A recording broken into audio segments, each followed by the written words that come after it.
Welcome back to another episode of Rock Boys Football. Brent Key, Georgia Tech going across the pond and really shocking the world on Saturday afternoon, taking down Florida State. Dill, we both just watched the game again. Want to talk about two different things. One, what we saw from Georgia Tech on Saturday afternoon, but I really think more importantly, and Nick Saban said it best, this Georgia Tech team can be very dangerous in the ACC in 2024.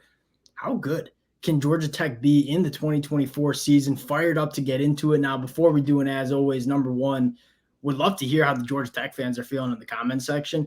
This is a program that the buzz is starting to pick up, right? Winning out for a guy like Josh Petty on the recruiting trail, obviously taking down a top 10 ranked team in Florida State.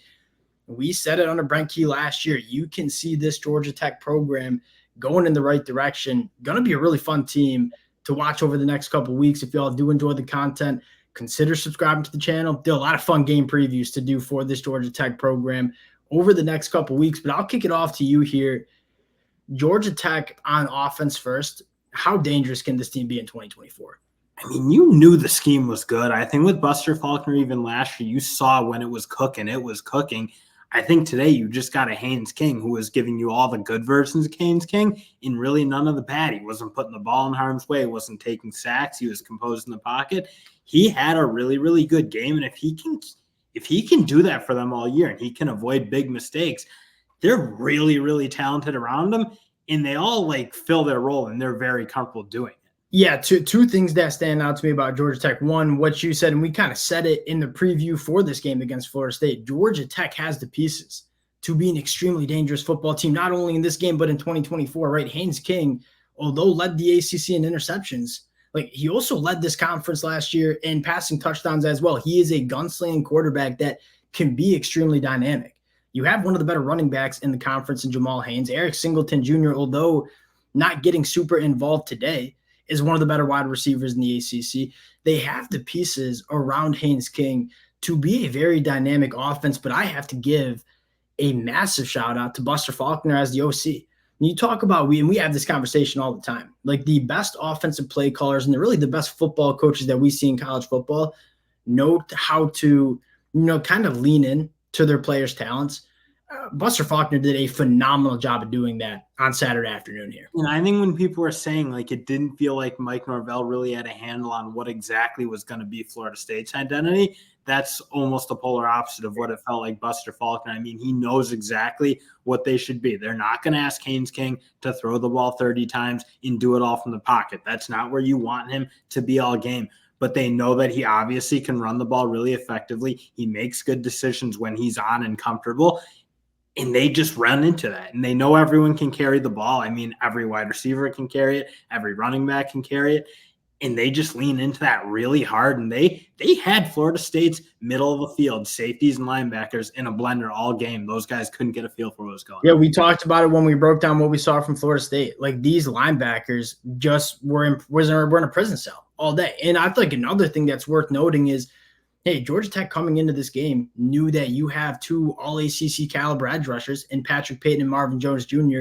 We're just going to take them out of this football game. A lot of read options, kind of just reading these edge rushers, not giving them the opportunity to really pin the ears back and get after the quarterback. They stayed out of third and longs pretty consistently, and when they did see some third and longs, came up with some really clutch third down conversions. I think it was a masterclass by Buster Faulkner. It was a masterclass by Haynes King. And you look at this Georgia Tech team and say, hey, they're going to run the football. They got a dynamic quarterback. They got a great running back. But I think most importantly, they got a really experienced and good offensive line. There was the offensive line shocked me with their physicality with those Florida State defensive tackles. I mean, they were getting a lot more movement. And I knew obviously we knew Georgia Tech was going to return a lot of starts, but I didn't see them physically kind of dominating in the way they were able to, especially on the inside where some of that zone kind of scheme they were running, they were getting 3-4 yards of push pretty consistently. And getting the linebackers. And you talk about how Brent Key wants this Georgia Tech program to look. Hey, Brent Key is an offensive line coach. He wants this team to establish the line of scrimmage. That is really exactly what they did. And I look at this Georgia Tech offense and say it's going to be a handful for a lot of different defenses in the ACC. I think we're pretty confident that this Georgia Tech offense can put up a lot of points every single Saturday, as long as you get that version of Haynes King that we saw on Saturday, where he's playing composed, he's playing within the offense. I think Buster Faulkner did a great job of kind of bringing that out of Haynes King. I think probably the biggest storyline, quite frankly, is the Georgia Tech defense. I love and kind of a polar opposite. And we just talked about this with Florida State. We kind of knew Florida State was going to come in and want to run the football. Georgia Tech, after that first drive, said, all right, you guys having some success running the football. We're done letting that happen. If you want to beat us, you're going to have to lean on DJU pushing the ball vertically down the field, which Florida State just flat out, didn't ask DJU to do. You got to start with a massive shout out to Tyler Santucci here. He was really good, but I think what really defined that Georgia Tech team was everybody tackles. They don't miss many of them. They miss tackles. Kyle Effort's a monster. I knew he was good. We knew he had a lot of tackles last year, but hands up, I was kind of like, oh, is he like that elite line? I mean, he's so good. He picks through traffic. He gets through blocks. He goes sideline to sideline. He's great. But I also thought that secondary, that's one of the better secondary tackling performances I've ever seen. And it was certainly led by LaMiles Brooks. I thought he had an incredible day. But their ability to come up and make tackles in space really consistently and around the line of scrimmage. I mean, they weren't giving up like 8-yard plays and then making tackles. They were coming up right along the line of scrimmage and making big-time physical tackles. And really, aside from that first drive, which Florida State did kind of pick them apart a little bit, that defense was giving almost nothing easy. Well, I just give a massive – that's kind of why I give a massive shout-out to Coach Santucci. Like, he came in and said, all right, we saw that first drive. Florida State scripted a phenomenal first 8 plays, worked the football down the field and scored. After that, like, you saw Georgia Tech make some adjustments. There were a lot of 7, 8-man boxes. They were playing with the single high safety, and they said, hey, we are going to show you this look until DJU starts pushing the ball down the field and beats us. And till the last 2 drives of the football game, like, Florida State just didn't ask DJU to do that, and they just kept running into loaded boxes, and Georgia Tech was able to come up and make plays. 2 things that I noticed, you said with the missed tackles, but even more importantly, just like the run fits in this defense. One, you go back to last year, ton of blown coverages and a ton of bad run fits. You go back to Georgia Tech just now in Saturday afternoon and say run fits were phenomenal, and we didn't have a single blown coverage down the field. I think the evolution of this Georgia Tech defense, and we kind of said it, like, this Georgia Tech team is going to go as far as this defense can take them. It looks like this Georgia Tech team on defense might be a pretty dang solid unit in 2024. And they stood up in the trenches. That was the other part for me that I was like, Steve Biggers was great. Can they go into the fourth quarter and be comfortable and continue to play really tough football inside? And to their credit, they really did. Zeke Biggers, awesome. Makia Scott, really, really good. But at the depth, I thought stood up more than just their stars. I knew Zeke Biggers was going to come in and do his thing. He's a stud. He's a star.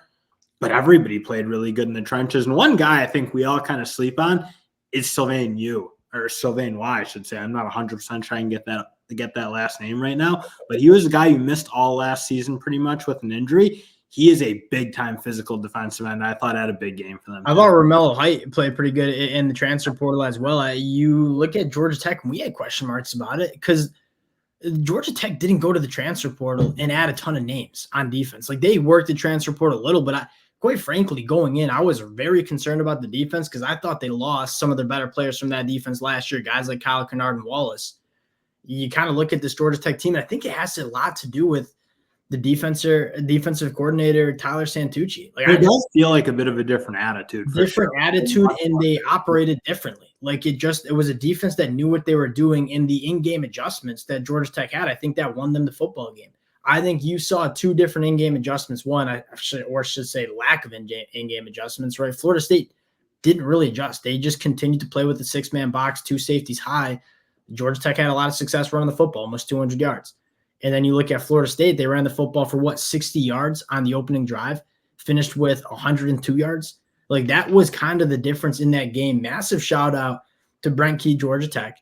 We kind of felt it last year. Like, it was kind of coming. Brent Key was kind of pulling this Georgia Tech program together, and you kind of look up in 2024, start 2024, Georgia Tech team's off to the races. Going to be. Speaking of Brent Key, from more of a macro perspective, I think there were some things like, Eric Singleton was basically not involved in that football game until the end of the game. And then when they need a big play on that 3rd and 18 after the fumbled snap, he goes out and makes them a big play. They probably don't make that kick if they don't get those 12 yards on that play.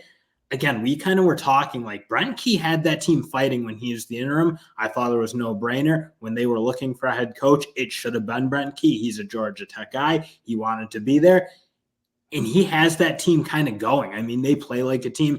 Everybody blocks. Like when they're on the perimeter, when they're making their perimeter runs, tight ends are blocking, running backs are blocking, wide receivers are blocking, and they're doing it hard. They're doing it aggressively. He just has the squad really rolling. And I think the talent's starting to kind of come up to the level. They were always playing that way. They've been playing that way with Brent Key. But I think you're starting to see this team's got more than just like that scrappy underdog. They have some really, really You want to talk about real macro. Like, what if Georgia Tech starts putting it together a little bit, like getting some momentum on the recruiting trail, good culture, talent getting infused to this program? Georgia Tech, I think this is a team that's going to be really fun to watch over the next couple of years. We'll close it there. Appreciate you guys rocking with the fellas again. All the support means the absolute world. A lot of you guys were rocking with the fellas way back in the middle of the summer. Appreciate you guys, and we'll talk to y'all later.